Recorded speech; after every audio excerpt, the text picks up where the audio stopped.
Donc, shalom à tous et à toutes. Shalom. Donc, Shalom à toi. on va continuer notre étude. Donc, euh, on avait parlé de ceci, un petit résumé. On avait parlé de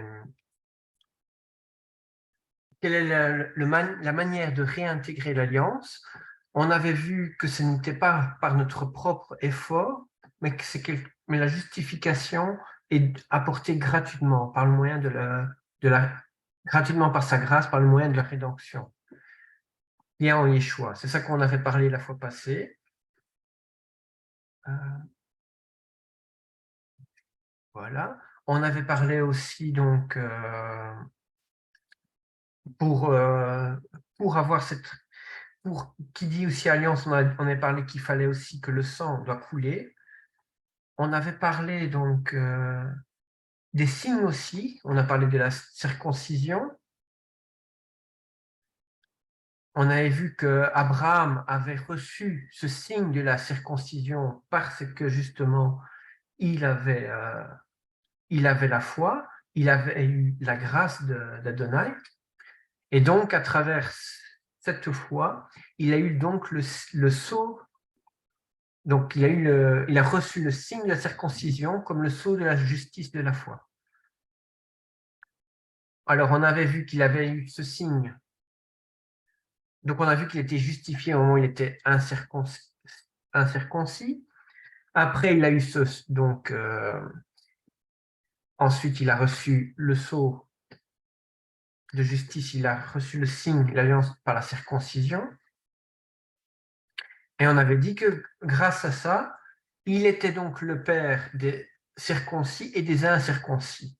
Et donc, on avait dit qu'il y avait parmi les deux côtés, donc chez les incirconcis et les circoncis, il n'y a qu'une seule manière d'être sauvé, une seule manière d'être justifié, une seule manière de réintégrer les alliances. C'est ça qu'on avait parlé. Alors, on avait parlé aussi de l'alliance de Noachite.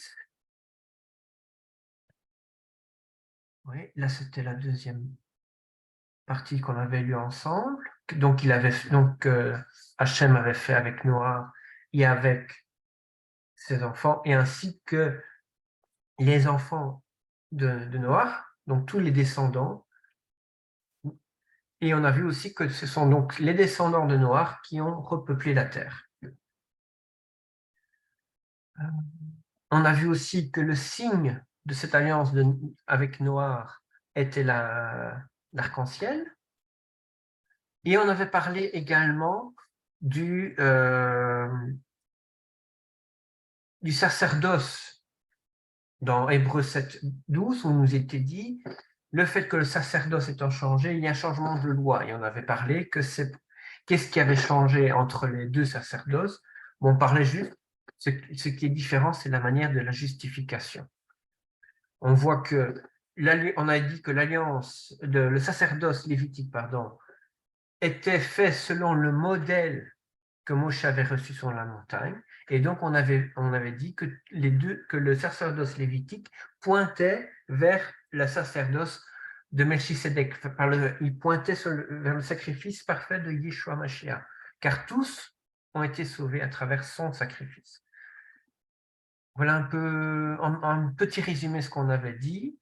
La question, je pense, qui avait été posée, c'était est-ce que pour être justifié, est-ce que la foi suffit? Eh bien, oui, la foi suffit, parce qu'il faut avoir foi en Dieu, parce que c'est Dieu qui nous met son plan de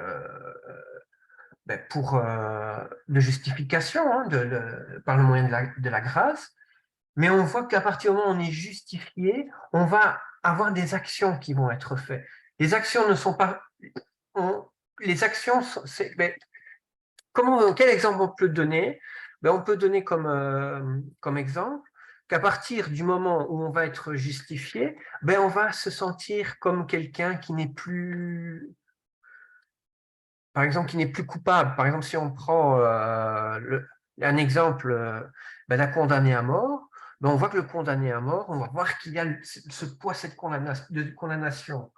Ben, celui qui va être justifié et qui a ce cœur de repentance, eh ben, on va voir que ce n'est pas parce qu'il a fait tout correctement en prison qu'il a été justifié, mais parce que on peut dire que c'est un président ou le roi du pays qui l'a fait grâce, et à partir du moment où il a fait grâce, eh ben, on va voir que quand le prisonnier va donc sortir de prison, va échapper au couloir de la mort et à la condamnation à mort, et ben on va voir que ce prisonnier déjà il va être heureux de sortir, et on va voir que les actions qu'il va faire, ben, il va avoir à cœur d'éviter tous les problèmes, il va éviter de recommettre les mêmes erreurs pour retourner dans la même situation.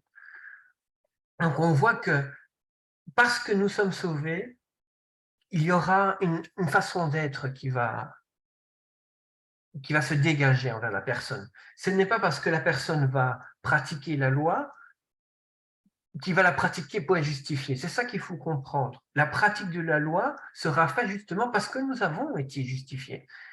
Et c'est pour ça aussi que on voit aussi, quand on a parlé tout à l'heure dans le résumé et la fois passée de l'alliance avec Abraham, on a vu c'est parce qu'il a été justifié qu'il a reçu ce sceau de justice. Et on a vu qu'il a eu cette alliance de la circoncision.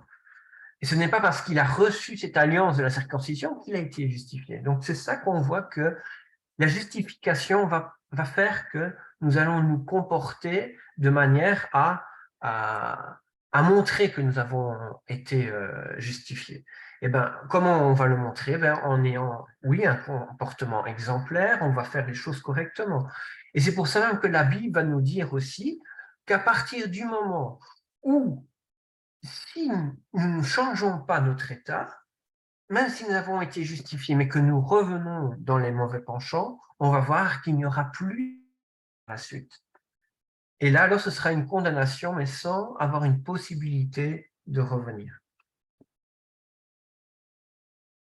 C'est pour ça même que il est dit même que la personne qui avait prétendu avoir accepté la grâce, mais qui retourne en arrière, eh ben, on pourrait dire, oui, on peut dire qu'il n'a même en fait réellement jamais connu le Mashiach. Parce que s'il avait connu, s'il avait pris conscience à 100% de ce qu'il avait eu, jamais il aurait pu retomber dans ces erreurs-là. Et si réellement il aurait été de pleine confiance, ben, il n'y a pas de deuxième sacrifice. Il n'y a un seul sacrifice pour revenir dans l'alliance. Il n'y en a pas un deuxième. Yeshua va se donner qu'une seule fois, pas plusieurs fois. Donc, c'est pour ça que nous ne devons pas rigoler, nous ne devons pas blaguer avec cette alliance. Alors, je voulais reprendre ici. Il nous est dit dans Romains 7, au verset 14, il nous est dit « Car nous savons que la Torah est spirituelle, mais moi je suis charnel, vendu sous le péché. » Et voilà le gros problème. C'est que à cause de nos erreurs, on dit que l'homme a été vendu au péché. À cause du fait que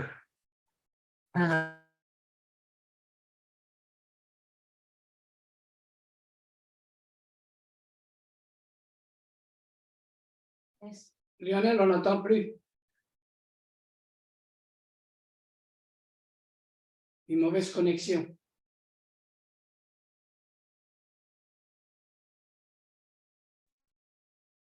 Allô? Oui, on n'a rien entendu. Pardon? Après que tu as lu le verset biblique, on n'a rien entendu. Ah oui, oui, j'ai vu qu'il y a eu une erreur. On va essayer de le reprendre. C'est pour ça que j'ai demandé ce que vous m'entendez encore. Donc, vous voyez? Oui, oui, ça va, on l'a vu. Donc, vous avez entendu, hein, on avait lu. Donc, oui, ça, il n'y a pas de problème. Okay. Donc je disais Je vais reprendre, excusez pour le problème technique. On va voir que du fait qu'à cause de notre transgression, il nous est dit que nous avons été vendus au péché. Et à cause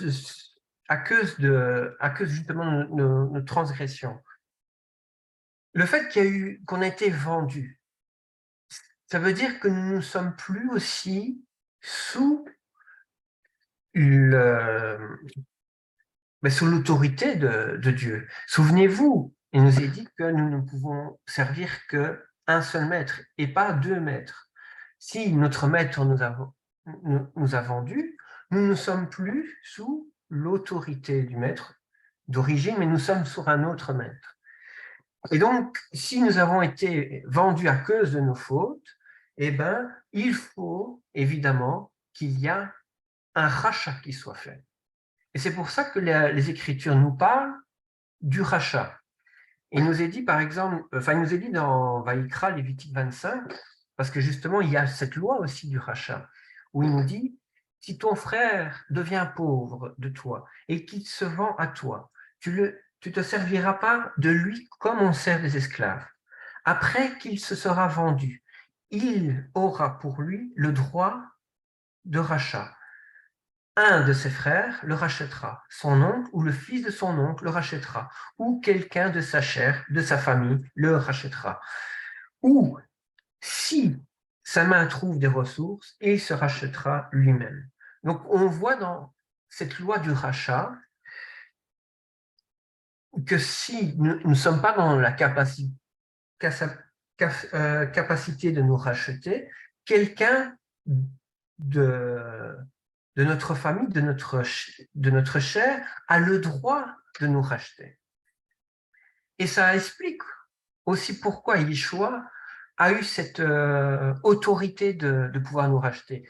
Parce qu'on voit qu'il est pleinement divin, il est cette partie de Hachem, mais il est venu sous forme d'homme. Et en venant justement sous cette forme d'homme, on voit qu'il fait partie de la famille d'Israël. On voit que c'est un enfant d'Israël. La partie humaine, je vous dis, est un enfant d'Israël. On voit qu'il est de la tribu de Juda. C'est un juif. Et grâce à cela, le fait qu'il soit juif, mais qu'il a aussi cet attribut divin en lui, parce qu'il c'est une partie d'Hachem, c'est l'une des faces d'Hachem. Et c'est pour cela qu'en fait, il a le droit, selon la Torah, de pouvoir racheter de pouvoir racheter l'esclave que le père avait vendu. Vous comprenez? Ça fait partie du prégorative qu'il a reçu. Alors, un autre passage aussi qui est très intéressant, c'est dans Ishaïa 50, donc Ésaïe 50, il nous dit ceci. Ainsi parle Adonai. Où est la lettre de divorce par laquelle j'ai répudié votre mère? Ou bien auquel de mes créanciers vous ai-je vendu? Voici, vous avez été vendu à cause de vos iniquités, et votre mère a été répudiée à cause de vos transgressions. Donc, ici, on voit bien la confirmation. Nous avons été vendus à cause de nos iniquités, à cause de nos péchés, et à cause de nos transgressions, de nos péchés. Le passage nous dit, votre mère a été répudiée. On va prendre également dans Yéméia, donc dans Jérémie 3, au verset 8, il nous dit, j'ai vu que, quoique j'ai renvoyé Israël, l'apostate, à cause de ses adultères, en lui donnant sa lettre de divorce, sa sœur, Yehuda, l'infidèle, ne l'a pas eu de crainte, mais elle s'en est allée et s'en est aussi prostituée. Alors on voit que Israël avait eu sa lettre de divorce et Donc, on parle de sa lettre de divorce, c'est pour ça qu'on parle aussi de répudiation. La répudiation, c'est quand on reçoit justement cette lettre de divorce. Et le problème qui nous est dit dans Ézéchiel 44, Ézéchiel, il nous est dit à partir du verset 31, « Aucun prêtre ne boira du vin lorsqu'il entrera dans le parvis intérieur. Il ne prendra pas pour femme une veuve, ni il ne prendra pas pour une femme une veuve, ni une répudiée, mais ils prendront des vierges de la postérité de la maison d'Israël, ou une veuve qui soit venue d'un prêtre. » Donc ici, le passage nous dit, le prêtre ne peut pas reprendre une femme qui est répudiée, donc une femme qui a eu sa lettre de divorce. Et ici, le gros problème, c'est qu'on avait vu dans le passage qu'on avait lu avant, c'est qu'Israël avait reçu sa lettre de divorce. Vous comprenez? Si déjà un Cohen, un prêtre, ne peut pas reprendre une femme répudiée, alors Hachem, lui qui est 3 fois saint, peut-il reprendre justement ce peuple qu'il a donné le divorce, qu'il a répudié? Et c'est pour cela que Hachem a dû faire un sacrifice. Et c'est pour ça que Paul nous explique aussi dans 1 Corinthiens, chapitre 16, verset 39, il nous dit « La femme est liée par la Torah à son mari aussi longtemps qu'il est vivant. Mais si son mari s'endort, donc s'il meurt, elle est libre de se marier avec qui elle veut, dans le Seigneur seulement. » Donc on voit dans cet exemple qu'une fois que le mari est mort, eh ben, la femme est dégagée de cette loi. Et on va voir que à partir du moment où même la femme qui est répudiée, son mari est mort, et cette loi pour se remarier ne sera plus d'application. Vous allez me dire, oui, mais on ne peut pas se remarier avec un mort. Mais la loi ne donne pas de circonstances dans la partie du moment où la personne est ressuscitée. Si la personne ressuscite, peut-elle encore se remarier avec? Eh bien, la loi ne l'interdit pas. Et si les deux meurent et ressuscitent, est-ce qu'ils peuvent se remarier? La loi ne l'interdit pas. Alors, donc c'est pour ça aussi que quand on plonge dans les eaux du baptême, il nous est invité que nous puissions mourir à travers ces eaux, que nous puissions faire périr l'ancien homme ou l'ancienne femme, afin que nous soyons une nouvelle créature. Nous mourrons, nous ressuscitons, comme Yeshua a ressuscité. Et grâce à cette résurrection, nous pouvons nous remarier. Nous pouvons revenir à Hachem. C'est pour ça que son sacrifice a un sens. Son sacrifice permet le rachat, son sacrifice permet le remariage. Car s'il n'y avait pas eu de sacrifice, il n'aurait pas pu avoir donc la possibilité de se remettre avec Hachem. Alors, il nous est dit dans Lucas 1, donc Luc, béni soit le Seigneur, le Dieu d'Israël, de ce qu'il a visité et racheté son peuple. Et dans le livre d'Apocalypse 5, à partir du verset 9, il dit « Et il chante un cantique nouveau, disant, tu es digne de prendre le livre et d'ouvrir les sceaux, car tu as été immolé et tu as racheté à Dieu, par son sang, de toute tribu, de toute langue, de tout peuple et de toute nation. » Et donc on voit que pour la maison d'Israël, Hachem les a rachetés par justement ce sacrifice, il y a donc la possibilité, malgré la répudiation, le fait qu'il y a eu le sacrifice et la résurrection, eh ben, on peut se reconnecter avec Hachem. Et on voit aussi qu'à travers donc, le rachat qui est fait, donc, il nous est dit, il nous a racheté par son sang, donc il a payé le prix pour que les esclaves qui ont été donnés à un autre maître, donc on pourrait même dire à Satan, eh ben, sont rachetés à Dieu par le prix de sang de Yeshua. Parce qu'il était, il était, selon la loi, la seule personne qui pouvait racheter son peuple et tous ceux qui étaient sous l'alliance avec lui au début. Donc on comprend l'importance du sacrifice de Yeshua. S'il n'y avait pas ces conditions, il n'y aurait pas de rachat possible. Donc, si on parle aujourd'hui même d'alliance noahite, eh ben les gens qui étaient sous l'alliance de Noah, eh ben ne peuvent pas se racheter tout seuls, car ils ont été vendus au péché. Et même si vous pratiquez la loi de A à Z, vous ne pouvez pas, que ce soit cette loi ou les 613, vous ne pouvez pas, seul le sacrifice de Yeshua.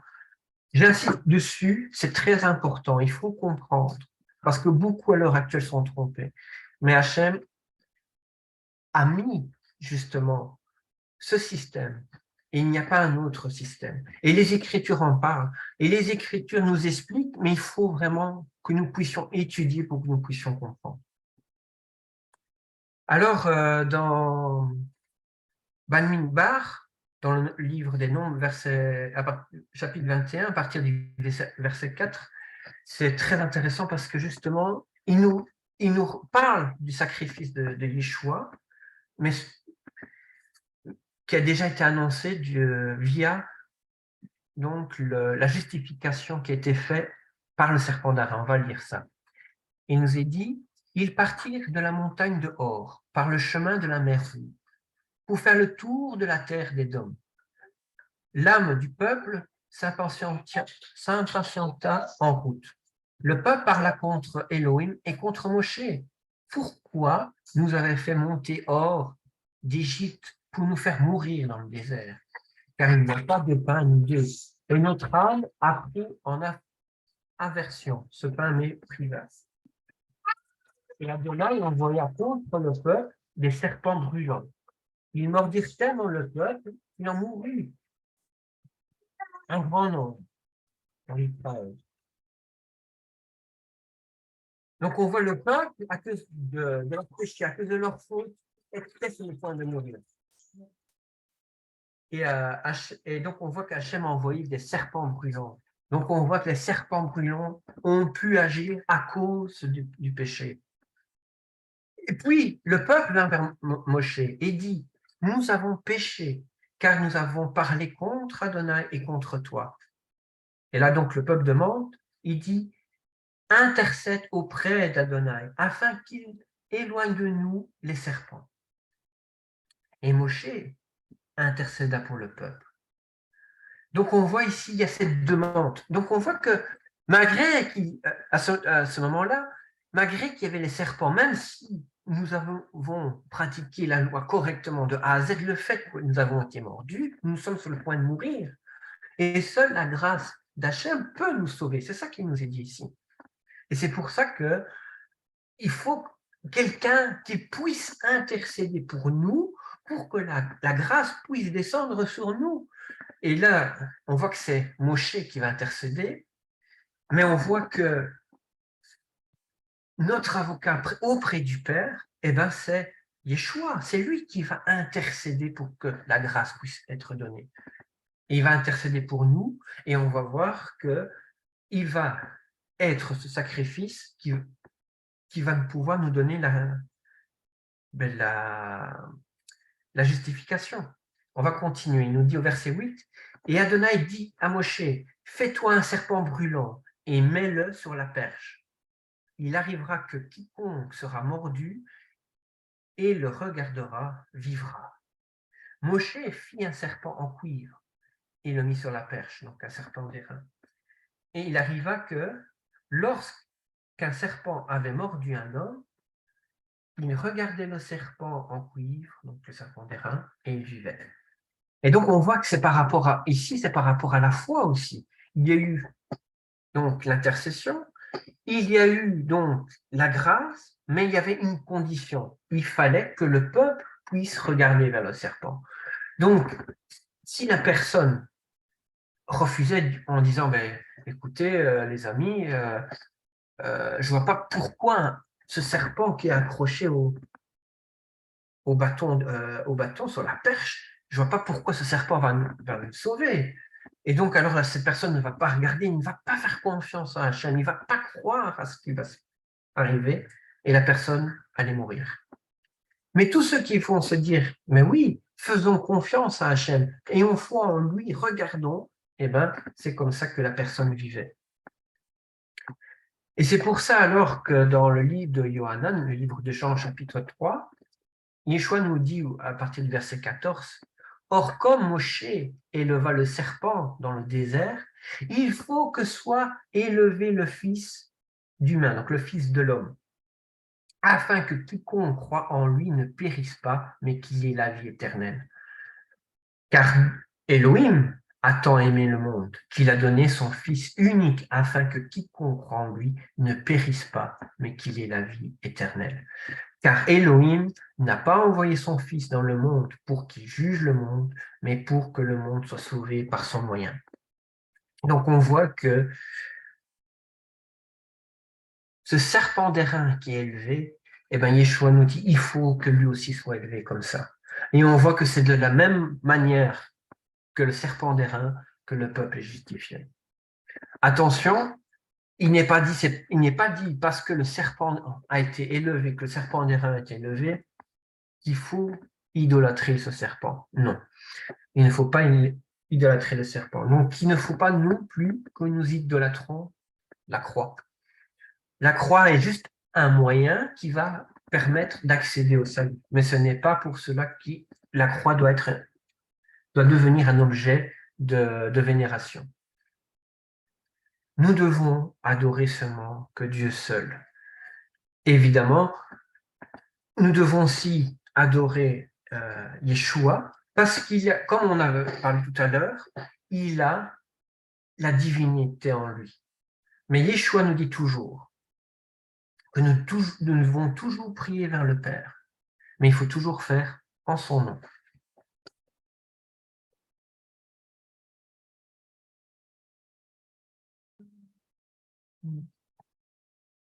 Alors, Oshéa nous dit, Osée, donc on a vu que après que le peuple a été justifié, il nous est dit, c'est pourquoi, voici que je l'attirerai, je la conduirai au désert, et je parlerai à son cœur.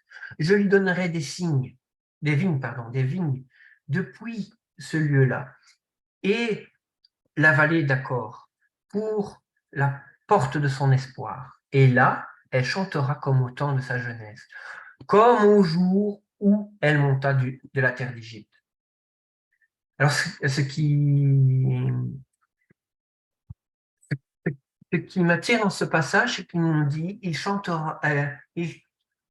chantera comme au temps de sa jeunesse. Donc, on voit qu'il y a quelque chose qui doit être rétabli. Alors, on voit que les enfants d'Israël, malgré qu'ils étaient tombés, malgré qu'ils ont péché, il faut que les enfants d'Israël puissent revenir à la foi authentique vers Adonai. Et que les enfants d'Israël puissent repratiquer de nouveau la Torah d'Adonai. Il ne nous est pas dit que nous devons ne plus avoir la foi ni de pratiquer la Torah, ou l'inverse, de dire que nous devons juste avoir la foi mais pas pratiquer, ou pratiquer et ne pas avoir la foi. Et on voit que c'est quelque chose qui va ensemble. Il faut que nous puissions avoir la foi en Hachem et nous devons pratiquer sa Torah. Alors il nous dit par la suite, il arrivera en ce jour-là, déclaration d'Adonai, que tu m'appelleras mon mari, tu ne m'appelleras plus mon Baal. j'ôterai de ta bouche les noms des Baïlim, et on ne fera plus mention de leur nom. Je traiterai pour eux une alliance en ce jour, avec les bêtes des champs, avec les oiseaux des cieux, avec les reptiles du sol. Je briserai de la terre l'arc, l'épée et la guerre, et je les ferai se reposer en sécurité. Je te fiancerai à moi pour toujours, et je te fiancerai à moi par la justice, la droiture, la grâce, la compassion. Et je te fiancerai par la fermeté, et tu connaîtras Adonai. Alors il nous est dit, je te fiancerai à moi pour toujours. Alors, quand on parle dans le milieu chrétien de l'épouse, qui est cette épouse? Eh bien, Oshéa nous dit, dans la prophétie, qui va être fiancé à Hachem pour toujours? Et il nous est dit à la personne qui l'a conduit dans le désert, à qui il a parlé son cœur. Et c'était qui? Ben, cette personne, ce peuple qui a fauté, qui était sorti d'Égypte. Donc c'est bien la nation complète d'Israël. On voit que c'est Israël, l'épouse d'Adonai. Et c'est pour ça aussi que notre roué nous dit aussi, notre Louis Lorenzo nous dit toujours, il y a l'époux et il y a aussi les invités aux noces. Évidemment, tous ne sont pas l'épouse et tout le monde, ben, si une personne fait partie de l'épouse, elle n'est pas non plus l'invité. On voit donc qu'il y a l'épouse, l'invité et les serviteurs. Et donc chacun a sa place dans le plan d'Adonai.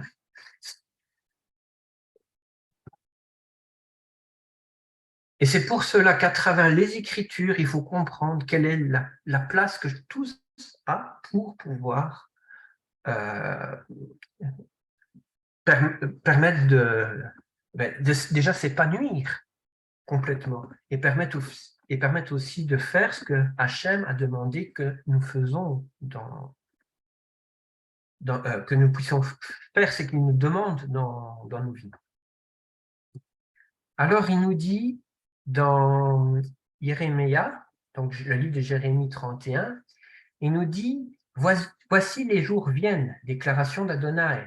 Je traiterai une nouvelle alliance avec la maison d'Israël et avec la maison de Yehuda, non comme l'alliance que je traiterai avec leur père le jour où je les ai pris par la main pour les faire sortir de la terre d'Égypte. Eux, ils ont rompu mon alliance, et moi, j'étais leur époux. » Une déclaration d'Adonai. Donc, on avait vu tout à l'heure, il y a eu donc l'alliance qui a été rompue, on a vu la lettre de divorce, on a vu le rachat, et du coup, comme il y a un rachat, comme il y a eu donc une mort et une résurrection, eh ben, il peut y avoir une nouvelle alliance, il peut y avoir un nouveau mariage.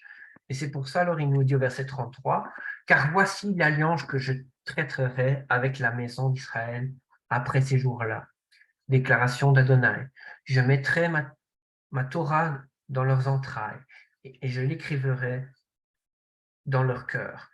Je deviendrai leur Elohim et ils deviendront mon peuple. » Un homme n'enseignera plus son prochain, ni un homme son frère en disant « Connaissez Adonai ». Car tous me connaîtront, depuis le plus petit jusqu'au plus grand. Déclaration d'Adonai. En effet, je pardonnerai leur iniquité et je ne me souviendrai plus de leurs péchés. Alors, comme on avait vu antérieurement, si il y a justification, s'il y a une grâce, eh ben on passe d'un dossier judiciaire où il y avait tout ce qui était reproché à un dossier vierge. Donc, plus de poursuite en justice. Il n'y a plus un dossier où tous nos péchés sont notés. Tout est effacé, tout est revenu à zéro. Et il nous est dit, ce qui va changer, c'est qu'il va nous mettre dans notre cœur. Donc on aura dans notre cœur, dans tout notre être, dans notre esprit, ce désir de suivre Adonai. de désir de lui plaire, ce désir de pratiquer ses commandements. C'est pour ça qu'il nous est dit, il va l'écrire dans notre cœur. Et il va nous permettre que nous ayons cette foi en lui. Parce qu'une fois que nous aimons, on va avoir confiance à son époux. C'est pour ça qu'il nous est dit, il va nous emmener dans le désert pour justement nous séduire, pour que nous puissions nous remarier, pour que nous puissions avoir confiance à cet époux malgré ce qu'on a fait. Et en plus, cet époux qui s'est sacrifié pour nous, pour que nous puissions revenir.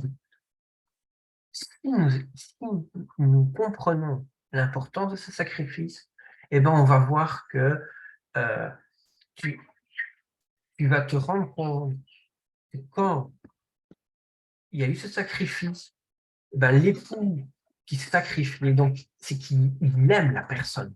Parce qu'on ne peut pas aimer sans faire un tel sacrifice. Et c'est pour cela que la personne qui est sincère, l'épouse, va dire, lui, il a tout fait pour que je revienne. Je vais faire confiance en lui et plus jamais je vais me séparer parce que je n'ai trouvé personne d'autre qui m'aimait comme ça. Et c'est ça que disent les Écritures.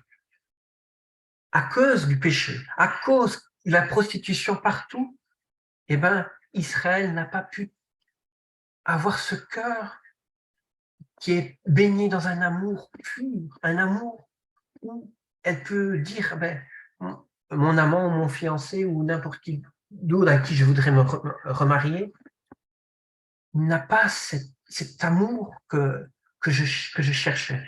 Et que finalement, je l'ai retrouvé cet amour via mon premier époux que j'avais eu, qui s'est sacrifié pour que je puisse revenir. C'est ça le véritable amour. À partir de ce moment-là, elle va le reconnaître et là, elle ne va plus jamais se séparer. C'est ça qu'il nous est dit. Voici cette nouvelle alliance.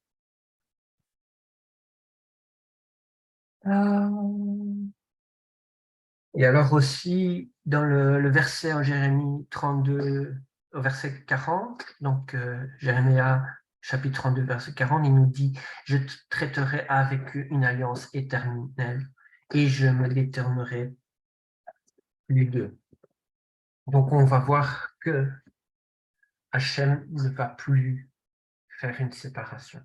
Donc c'est à nous maintenant d'accepter ce retour vers Hachem. Comme les Israélites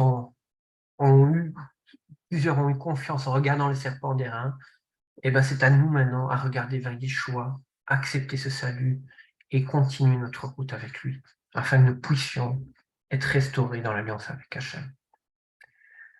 Alors il nous dit dans Hébreux 8, à partir du verset 1, « Or le point capital que nous avons dit, c'est que nous avons un tel souverain sacrificateur qui est assis à la droite de la majesté dans les cieux. » C'est pour ça que je vous l'ai dit tout à l'heure, c'est lui qui va intercéder auprès du Père, parce qu'il demeure dans les cieux. Et qui est ministre du sanctuaire et véritable tabernacle que le Seigneur a dressé, et non l'homme. Car tout souverain sacrificateur est établi pour offrir des dons et des sacrifices. C'est pourquoi il est nécessaire que celui-ci ait aussi quelque chose à offrir. Donc on voit que Yeshua avait quelque chose à offrir pour qu'il puisse être sacrificateur. Alors il nous est dit, car s'il était sur la terre, il ne serait même pas sacrificateur, puisqu'il y a des sacrificateurs qui offrent les dons selon la loi. Donc là, c'est important. Donc, on voit pour que le sacrifice soit parfait, il a dû s'offrir pour le péché, mais il a dû monter vers le Père pour que le sacrifice puisse être amené devant le Père. C'est ça qu'il nous est dit, parce que si il était juste resté sur la terre, ben, il y a déjà des Lévites qui font un travail de sacerdoce. Alors le verset 5 nous dit « Et qui rendent un culte, image et ombre des choses célestes, selon l'ordre divin que fut donné à Moshe lorsqu'il devait dresser le tabernacle. Prends garde, lui dit-il, de faire tout selon le modèle qui t'a été montré sur la montagne. » C'est ça que je vous ai dit la fois passée tout à l'heure. Tout ce que l'ordre d'Aaron les sacrificateurs, mais tous rendaient le culte selon l'image et l'ombre des choses célestes. Donc on voit que c'était la copie, ce qui faisait sur terre, c'est la copie de ce qu'il y avait dans les cieux.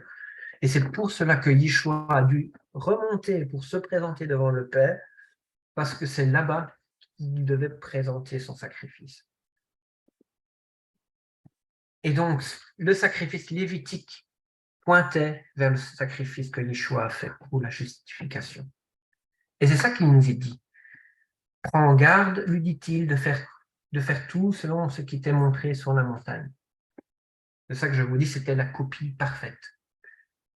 Mais évidemment, la copie n'est pas l'original. Ce qui est important, c'est toujours l'original. Donc c'est pour ça, même quand on prend des documents, même si on fait des copies, il faut toujours le certifier que c'est conforme à l'original. S'il n'est pas conforme à l'original, s'il y a quelque chose qui change, eh bien la copie n'est pas vraie. Alors il dit au verset 6, mais maintenant Christ, donc Hamashiach, Yeshua, a obtenu un ministère d'autant plus excellent qu'il est médiateur d'une alliance plus excellente. Alors, en quoi elle était plus excellente, cette alliance? C'est le fait que l'alliance qui le fait, c'est pour le rachat et qui est fait selon le sacrifice qui est fait en haut, auprès du Père. Et on voit donc que c'est le sacrifice original, ce n'est pas une copie qui fait. C'est pour ça que son alliance est plus excellente. Et qu'il a été établi sur de meilleures promesses. En effet, si la meilleure alliance avait été sans défaut, il n'y aurait pas eu d'en établir une seconde. Car en leur adressant des reproches, Dieu dit aux Juifs, « Voici les jours viendront, dit le Seigneur, je ne traiterai une nouvelle alliance avec la maison d'Israël et la maison de Juda, non une alliance comme celle que j'ai faite avec leur père au jour où je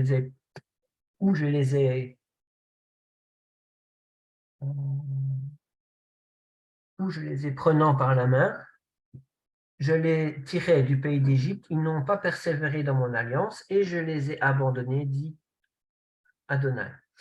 Or voici l'alliance que je traiterai avec la maison d'Israël. Après ces jours, dit le Seigneur, je mettrai mes lois dans leur esprit et je les graverai dans leur cœur. Je serai leur Dieu et ils seront mon peuple. Et aucun n'enseignera plus ni son prochain ni son frère en disant, connais le Seigneur, connais donc Adonai. Parce que tous me connaîtront depuis le plus petit d'entre eux jusqu'au plus grand, parce que je serai apaisé à leur égard de leur injustice, et je ne me souviendrai plus de leur péché ni de leur iniquité. En parlant d'une nouvelle alliance, il déclare ancienne la première, or ce qui est devenu ancienne à vie et prêt à disparaître. Alors, pourquoi en hébreu ils nous disent cela? On nous parle d'ancienne alliance et nouvelle alliance, mais parce que l'ancienne alliance, on voit que tous ont fauté, tous sont tombés et tous ont dû être justifiés par la grâce d'Hachem. Et donc, de le fait que tous ont dû mourir dans le péché, tous les anciens hommes et les anciennes femmes ont dû être morts à travers les eaux du baptême, les eaux de l'immersion, et tous ont dû ressusciter, et en ressuscitant tous, eh ben, tous doivent refaire une nouvelle alliance. Parce que comme nous sommes devenus sans tâche, eh ben, nous devons refaire une alliance pour pouvoir revenir avec Hachem. Et on voit que Israël va épouser Hachem. C'est pour ça qu'une nouvelle alliance doit être faite, pour pouvoir justement qu'Hachem puisse réépouser son peuple. Et donc, il ne nous est pas dit que dans la nouvelle alliance, que la Torah n'ait plus d'application. Il nous est dit que la Torah sera dans nos cœurs, dans notre esprit, dans notre être. Et donc, oui, dans les deux alliances, il y a la Torah, mais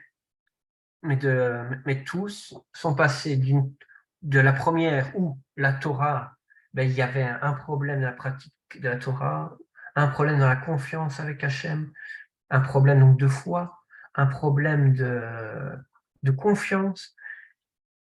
Et donc, même si certains arrivaient à pratiquer la Torah, mais ils n'avaient pas cette foi à Adonai, et donc ça ne leur servait à rien. D'autres avaient peut-être la foi en Adonai, mais n'avaient pas cette Torah, et arrivait quand même à une certaine désobéissance, et ça ne va pas non plus. Est-ce qu'on peut réellement dire je te fais confiance, mais à côté, on fait tout de travers? Là, il y a aussi un problème. Est-ce que cette confiance est honnête? Non. C'est pour ça qu'il nous est dit que, comme on avait dit tout à l'heure, que si réellement nous avons cette confiance à Adonai, eh ben, nos actions vont nous le prouver. Et donc, quelque part, même si on disait on a confiance en lui, mais sans pratiquer la Torah, en fait, ça la montrait que nous n'avons pas confiance en lui. Et donc, même si nous pratiquons ou que nous ne pratiquons pas, s'il n'y a pas cette réelle, cette vraie confiance, cette vraie foi en lui, eh ben, cela ne sert à rien. Et c'est pour cela que tous ont fauté et tous ont dû aller vers une nouvelle alliance. Évidemment, tout le monde n'est pas encore arrivé. Certains sont encore dans une phase de transition.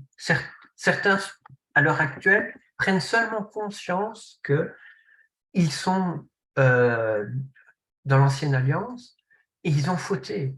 Mais tous doivent être rachetés et accepter les choix. C'est pour ça que tous les jours, nous devons toujours proclamer la Bessora Tova, nous devons proclamer l'évangile.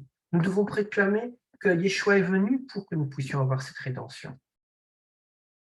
Et nous devons aussi témoigner au peuple d'Israël, à tous ceux qui ont perdu cette foi, malgré qu'ils pratiquent, ils n'ont plus cette foi, qu'ils doivent retrouver cette foi et ils doivent vraiment retrouver leur Mashiach. Voilà.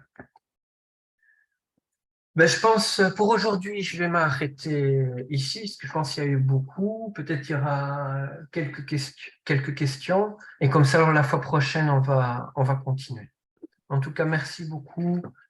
J'espère que ça a été bien clair. Donc, s'il y a des questions, c'est à vous. Ah, merci Lionel, c'était bien. Merci beaucoup, Amen. Oui, c'est parler des alliances, c'est vraiment c'est le plus beau message qu'on peut entendre. Lionel, tu pourras remettre l'image de plus ou moins le serpent et la croix. C'était dans le désert. Le passage, il dit... Oui, attends, hein, je vais le remettre. Ici, il y a une image qu'il faut bien expliquer. Le passage, il dit, comme le serpent, il était élevé, ainsi, l'homme Torah, il sera élevé. Il ne faut pas dire le fils de l'homme, il faut dire l'homme Torah. Oui, c'est ça. Alors, ça, c'est dans Ban Midbar. Attends. oui, mais non, ici, hein, voilà. 21, c'est ça. Hein? Et aussi dans Yohanan chapitre 3, comme Moshe éleva le serpent dans le désert, ainsi, il faut que soit élevé l'homme Torah. Hein? Afin que quiconque croit en lui ne périsse pas. Et ça, c'est bien. Tu voyez, dans cette image, je vois deux Torahs. Je vois la Torah de la malédiction et la Torah de la bénédiction. C'est-à-dire que la Torah de la malédiction, tu la vois vraiment avec l'image du serpent, parce que même Yeshua, il reproche que votre père, c'est le diable aussi, il dit dans un passage de la Brit Hadasha. Et même, il y a un autre passage où il dit, c'est dans la fête de Hanouka, je vous l'ai dit et vous ne croyez pas. Les œuvres que je fais au nom de mon Père rendent témoignage de moi, mais vous ne croyez pas. Alors il faut suivre qui? Des gens qui ne croient pas en lui, parce que vous n'êtes pas de mes brebis. Alors il faut faire attention à qui on a affaire. Bien qu'il faut écouter ce qu'ils nous disent, mais ne pas imiter leur œuvre, comme dit Yeshua. Hein? Mais Yeshua, il dit, mes brebis entendent ma voix. Je les connais et elles me suivent. Je leur donne la vie éternelle et elles ne périront jamais. Et personne ne les ravira de ma main. Mon Père qui me les a donnés est plus grand que tous. Et personne ne peut les ravir de la main de mon Père. Après, il dit cette phrase qui est vraiment géniale. Moi et le Père, nous sommes un. Pourquoi? Parce que lui, il est sorti du Père et ils sont un parce que c'est la même Torah, c'est la même parole. Et toutes les choses que le Père il fait, même le Fils, il le fait simultanément. Alors, si on suit Yeshua, on suit l'image de Dieu invisible. Et c'est lui l'image de Dieu invisible. Mais il faut faire attention parce qu'il y a une autre Torah, la Torah de la malédiction, dans laquelle Yeshua, dans cette croix, il a cloué toutes nos malédictions. Il a vraiment accompli une œuvre de rachat, hein, pour nous enlever cette malédiction éternelle, parce que nous étions tous destinés pour l'éternité dans la géhenne. Mais c'est pour ça qu'il est venu, pour donner vie en abondance pour celui qui croit en lui. Et c'est ça que Dieu nous met devant nous. Il nous met le serpent, il nous met justement la malédiction, et il nous met devant nous aussi la bénédiction. Il nous met la vie et la mort. Mais lui, il nous dit, choisis la vie. Et vous serez bénis jusqu'à la 1000e génération. Voilà notre choix. Notre choix, c'est de voir vraiment celui qui a pris nos malédictions. Et d'ailleurs, dans cette image, son talon est blessé. Comme Yeshua avait dit déjà dans la Genèse, et tu lui briseras le talon, c'est-à-dire tu lui blesseras le talon. C'est-à-dire que dans la descendance de la femme, il va plus tard naître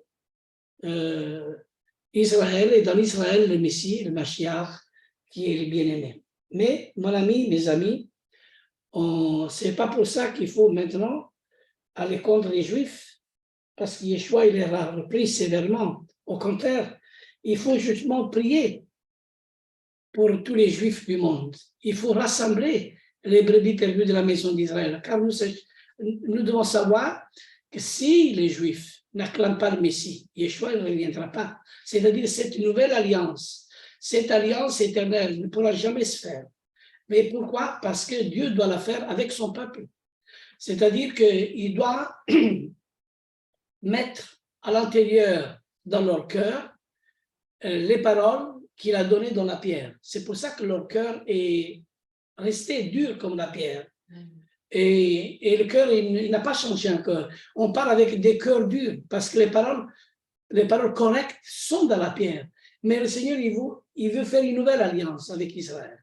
Et il va écrire dans leur cœur de chair, ses lois et ses commandements. Pourquoi dans un cœur de chair? Simplement parce que la parole Yeshua, il s'est fait chair. Et le fait que la parole il s'est fait chair, il faut que les paroles demeurent dans un cœur de chair et pas dans un cœur de pierre. Et c'est pour ça que rien que Dieu peut faire ce miracle. Rien qu'Hachem. C'est pour ça que nous sommes une mishpacha. Nous sommes une communauté messianique qui est en train de développer petit à petit et qui s'engage dans une direction où le Mashiach se révèle dans notre vie. Alléluia. Alors, gardons et discernons vraiment bien quelle est la parfaite volonté de notre Dieu Adonai, que nous appelons Yeshua, qui veut dire Dieu sauveur. Mais qui est ce Dieu sauveur? Est-ce que nous on le connaît?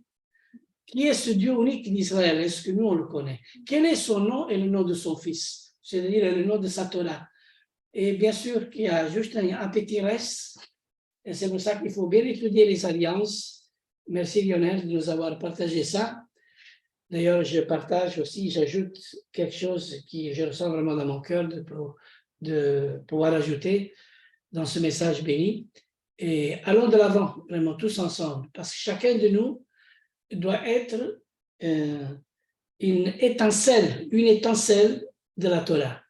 Pourquoi je dis une étincelle de la Torah? Parce que le peuple juif n'a pas reçu la Torah originale, a été brisée. Cette alliance a été brisée. Alors tous ces fragments d'alliance, tous ces fragments de Torah, aujourd'hui ce sont des étincelles dans le monde que le Seigneur Hachem va réunir. Il va réunir Mélanie, Joël, Andy, Pasteur Jean-Baptiste, Nadine, Rosario, Brigitte, Anne, Philippe et tant d'autres, hein, pour que nous gardions l'alliance avec le Mashiach. Alliance que Israël a violée, mais cette alliance, c'est une alliance nouvelle. Quand je dis nouvelle, c'est-à-dire il est nouvelle avec le Messie. Elle est sans tache. À l'intérieur de nous, quand cette alliance y rentre, on voit une épouse qui est sans tache, sans ride, elle est pure. Et nous devons être purs dans cette alliance. Et Dieu nous fait rentrer dans cette alliance avec un cœur pur et irréprochable. C'est ça que je voulais juste ajouter. Je pourrais continuer, mais l'étude, c'est à toi, Lionel. C'est toi qui l'as donné. Et nous te remercions vraiment pour ce bon partage que tu nous as fait, que tu nous as donné aujourd'hui. Mais tenez bien compte qu'il y a deux Torahs, la malédiction et la bénédiction. Il y a le Nachash et le Mashiach. Dans l'hébreu, ils portent toujours la même valeur numérique. Que ce soit dans le Mashiach, que ce soit dans le Nachash, c'est la même puissance, la même force, la même valeur, seulement que dans un côté, il est pour le bien et de l'autre côté, il est pour le mal. Et Dieu nous dit de choisir le bien. Alors, la même valeur numérique, c'est incroyable. La même valeur du Mashiach, c'est le Nachash, c'est le serpent. Et c'est pour ça qu'il faut recevoir cette alliance et que lui a pris dans toutes ces malédictions et les a clouées à la croix. Il a rendu comme un véritable spectacle. Non? Il n'a pas cloué la Torah, mais la malédiction qui nous condamnait, il a cloué. C'est cette partie qu'il a clouée, que nous ne devons plus rechercher ces choses, mais que nous devons aller dans cette direction. Parce que beaucoup aujourd'hui sont tombés dans un judaïsme rabbinique que je vous dis vraiment avec cœur, faites attention. Faites attention. Bien sûr, il y a de la joie dans une communauté juive. Il y a toujours de la joie dans une communauté chrétienne évangélique, on va dire. Il y a de la joie où on loue l'Éternel. Mais il y a de la joie où l'alliance de Dieu est présente et nous sommes purs avec l'Éternel. Nous sommes purifiés. Alors, mes frères et sœurs, je vous encourage vraiment à être vraiment irréprochable dans l'esprit, dans l'âme et dans le corps, comme le Mashiach il le dit, même le Paul il dit, surtout dans Thessaloniciens chapitre 5, verset 23, qu'il soit pur ton esprit, ton âme et ton corps pour l'avènement de notre Mashiach. Si cette unité composée, comme le Dieu est trois fois Kadosh, ici nous sommes aussi trois parties, trois faces. Comme Dieu est trois faces, je ne dis pas personne, je dis trois faces parce qu'il y a un seul Dieu en trois faces. Nous sommes une personne, mais nous avons aussi trois faces. Nous avons l'esprit, l'âme et le corps. Mais nous devons être purs dans l'esprit, dans l'âme et dans le corps pour que nous pouvons un jour voir la face de Mashiach. Et un jour, nous le verrons tel comme lui il est et nous serons semblables à lui. Amen. Amen. Amen. Amen, amen. S'il y a des questions, on est là. Amen. Amen. Au fait, pour moi, ce n'est pas une question. C'est dire que le pasteur Lionel a parlé de l'épouse de l'agneau. Ce qu'on a l'habitude d'entendre, c'est les chrétiens évangéliques, ils disent que l'épouse de l'agneau, c'est l'Église. Et hier, j'ai écouté l'enseignement d'un pasteur là où je donne le cours d'hébreu. Et il est en train de faire eschatologie. Et il a dit que bon, Israël avait abandonné le Shabbat et le Seigneur s'est tourné vers les chrétiens. J'ai dit, mais attends, est-ce que les chrétiens, ils font le Shabbat? Il dit non, que ce n'est pas le Shabbat qui va nous sauver. J'ai dit, attention, il y a ce qu'on appelle le mensonge. Quand on ment pour dire que dimanche est le jour du repos et le jour du Shabbat, alors que le Shabbat est là, Adonai n'a pas changé son jour d'adoration, son jour de repos. Donc, c'est vrai, on a accepté Yeshua. Est-ce qu'on a accepté vraiment Yeshua? Là, on nous présente un certain Jésus-Christ, voilà, qui n'a pas de signification en hébreu. Donc, je lui ai dit que non, ce n'est pas ça. L'épouse de l'agneau, c'est Israël. Israël reste toujours l'épouse de l'agneau. Quand le temps viendra, il va établir son alliance d'épouse avec, Israël. Et nous sommes tous comme ses fiancés autrement. On sera là avec Israël. Mais si on accepte les choix et qu'on garde son alliance du Shabbat, le Shabbat est une alliance, le Shabbat, ce n'est pas une loi. Donc hier, c'était une petite discussion, mais après, j'ai laissé tomber. Et je me dis, mais tiens, aujourd'hui, le pasteur Lionel a touché cette partie, ça m'a beaucoup plu. Mais il faut dire que Roé Lorenzo nous parle de ça toujours. Donc, pour nous qui sommes Mispara, nous, on est habitués à ça. Voilà, donc, que Hachem bénisse mon pasteur Lionel. Et nous sommes dans l'alliance avec le Dieu d'Israël et avec le peuple d'Israël par Yeshua Mashiach, et nous sommes liés et pour eux par le livre de Romains 11, partir du verset 17, dit que nous étions l'olivier sauvage greffé à l'olivier franc qui est Israël par Yeshua Mashiach. Donc, Hachem vous bénisse. J'ai compris que l'épouse de l'agneau, c'est Israël. Shalom. Amen. Amen. Mais quand il dit Israël, quand il dit Israël, il y a l'Israël appelé, Israël choisi, Amen. Israël élu. C'est-à-dire il faut bien spécifier c'est quoi Israël. Parce que dans le mot Israël, il y a aussi postérité selon les étoiles des cieux, le sable de la terre et le sable de la mer. Il est aussi appelé Israël. Il faut savoir de quel Israël on parle et dans quelle dimension et dans quelle direction on va. Ça, ce sont encore d'autres thèmes plus approfondis. Mais c'est vrai que c'est Israël. Parce que si les gentils sont greffés, pas sur le sapin de Noël, mais sur l'olivier franc, là, s'ils sont greffés sur l'olivier franc, ils sont greffés sur l'arbre d'Israël et pas sur l'arbre catholique du 25 décembre. C'est pas possible. Alors, tout ça, c'est Dieu m'a mis les choses en ordre, il les met en ordre. D'ailleurs, c'est ça que nous enseignons. C'est pour ça que nous sommes une famille très, très simple, très constructive aussi. On va de l'avant dans la simplicité, mais surtout dans l'amour. Surtout dans l'amour. Parce que l'amour est celle que nous devons avoir à l'intérieur de nous, d'accepter aussi l'ignorance qui tourne autour de nous, parce que à travers l'amour, nous pouvons conquérir n'importe quoi. Le monde entier, c'est à travers l'amour que nous pouvons tout faire. Et l'amour consiste à l'obéissance des commandements de Dieu. Et cet amour qui ne vient jamais moins dans notre vie, comme il dit Paul, et que cet amour puisse toujours grandir de jour en jour et d'avoir la stature de notre Mashiach. Parce que cet amour, c'est lui-même. La parole amour veut dire Torah aussi. Si nous avons de l'amour, nous avons de la parole de douceur, d'humilité dans notre cœur. Apprenez de moi, car je suis humble et doux. Voulons dire, apprenez de moi, car je suis amour. C'est ça que veut dire.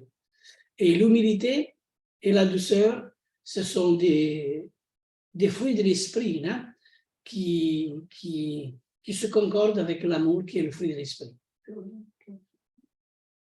Ok. Merci. Merci. Tu veux que je chante Yevarechecha avant qu'on se... Amen.